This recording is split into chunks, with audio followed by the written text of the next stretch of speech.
غرباء ولغير الله لا. Bismillahirrahmanirrahim. Qala musannif rahimahullah wa nafa'na bihi wa bi ulumihi daril amin. Faman ta'adaya minhu ustaduhu muharramu barakatul ilmi wala yantafi'u bihi illa qalila. Faman mangka barang siapa ta'adaya yang menyakiti, ini barang siapa yang menyakiti minhu,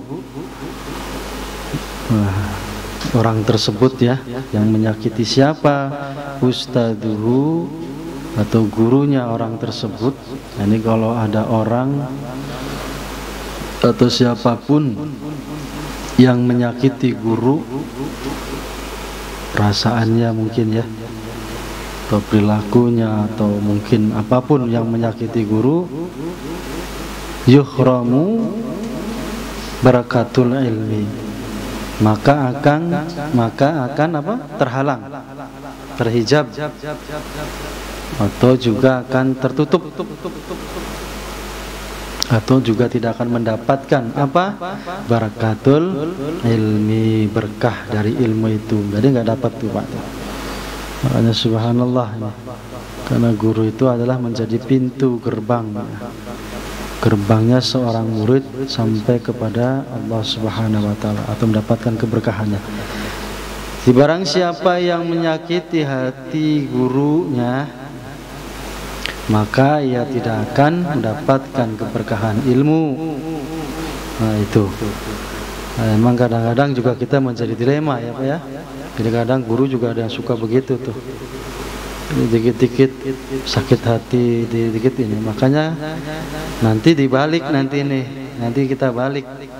Jadi guru juga jangan suka sering sakit hati kan begitu. Jangan dikit-dikit sakit, terus stroke nantinya. Di seorang guru itu harus banyak legowo kan begitu. Jadi jangan begini ditelan mentah-mentah. Faman ta'ayatu minhu ustaduhu yuhramu barakatul ilmi. Jadi pengennya digituin mulu, giliran begitu bingung kan. Jadi guru tuh ya harus kuat gitu ya, harus bisa memberikan kekuatan. Jadi seorang guru juga harus bisa bertahan, jangan dikit-dikit marah nanti, dikit-dikit begitu begini. Nah, kecuali kalau emang muridnya sudah berlebihan, ya itu lain ceritanya. Namanya juga sudah berlebihan kan. Kalau sudah berlebihan emang itu gurunya udah nggak sabar mungkin ya. Tapi kalau masih di batas wajar, jangan guru itu dikit-dikit sakit hatinya. Karena apa? Nah, ini kembali lagi, karena kasihan muridnya. Kenapa tadi? Barakatul ilmi.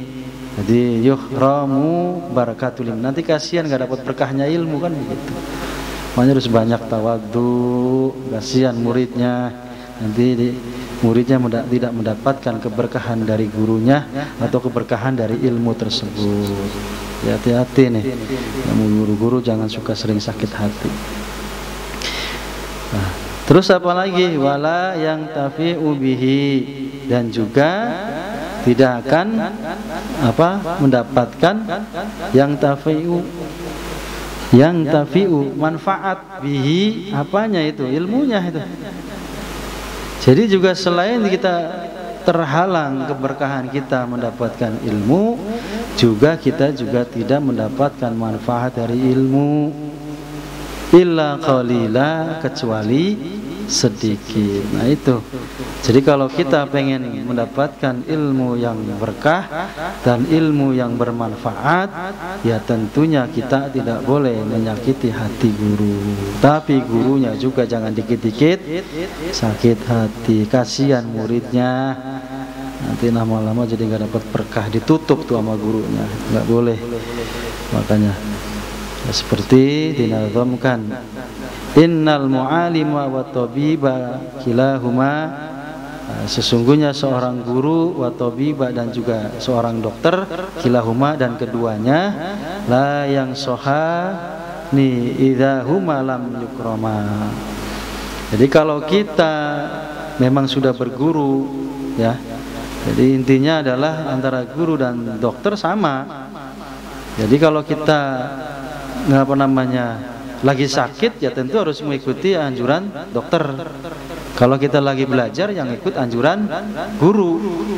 Itu intinya. Innal mu'allima wa tabiba kilahuma la yang syahani idahuma lam yukrama. Nah, gimana kalau misalkan kita seorang orang murid tidak mengikuti anjuran guru? Ya tentunya kita tidak akan yang soha, kita tidak akan mendapatkan nasihat-nasihat, kan begitu. Lam yukrama, kan tentunya kita tidak akan mendapatkan nasihat-nasihat dari guru. Males kan, jadi dokternya males. Orang sakit tapi nggak mau dinasihati, disuruh minum obat 3 kali, minumnya sekali 3 kali. Nah, itu kan susah. Makanya kalau kita memang menjadi seorang murid atau santri, ya tentunya kita harus nurut kepada guru. Atau kita menjadi orang yang sakit, ya tentunya kita harus nurut kepada tabib atau dokter tersebut. Nah, itu kunci bahwa kalau kita pengen sukses, ya tentunya harus mengikuti aturan-aturan. Nggak boleh sembarang ini lagi belajar tapi nggak mau, misalkan suruh baca Quran tapi nggak bisa baca, suruh dipanjangin tapi dipendekin, yang dipendekin dipanjangin, kan itu berarti kan nggak nurut itu. Maka seorang murid dan kita misalnya lagi sakit juga harus menuruti apa yang disampaikan guru atau dokter tersebut. Karena nanti tidak dinasihati lantaran kita tidak menghormatinya. Lam yukram, kita nggak menghormatinya. Kalau kita nggak menghormati, ya repot. Berarti kan kita nggak patuh. Nah, seorang yang sakit itu, seorang yang belajar itu ya harus mengikuti nasihat lah yang sohani. Idahuma lam yukram. Jadi kalau kita nggak lam yukram, ya susah.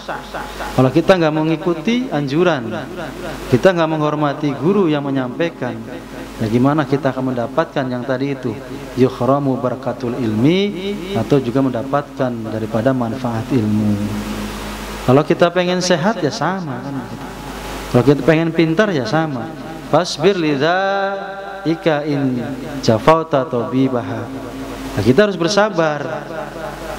Orang-orang yang lagi sakit ya ikuti nasihat dokter, ya fasbir. Kita harus bersabar dengan anjuran-anjuran dokter. Disuruh minum sampai seminggu ya kita minum. Sama juga dengan kita belajar kan seperti itu. Amalkan ini, ya tentunya kita amalkan. Ikutin aturan-aturan, yang tahu dosisnya guru, yang tahu dosis juga dokter. Kadang-kadang kita berlebihan, disuruh bacanya 1000, baca 5000, kadang jebol. Jadi kita nggak boleh, sesuai saja, karena tahu. Kadang-kadang itu belum sampai ke intinya. Kadang sesuatu yang disampaikan itu belum tentu inti dari apa yang dimaksud. Kadang-kadang mendahulukan ujian daripada inti dari suatu hal. Hanya hati-hati kita ini. Kadang kita diuji dulu sebelum sampai kepada titik yang kita harapkan. Biasanya begitu. Makanya di sini fasbir lidaika in jafauta tabibah. Seperti yang dicontohkan seperti ini, kalau kita lagi sakit, ya kita fasbir, kita harus bersabar. Nah, karena emang mencari ilmu itu ya seperti itu, Pak. Mencari ilmu itu luar biasa seperti itu. Ada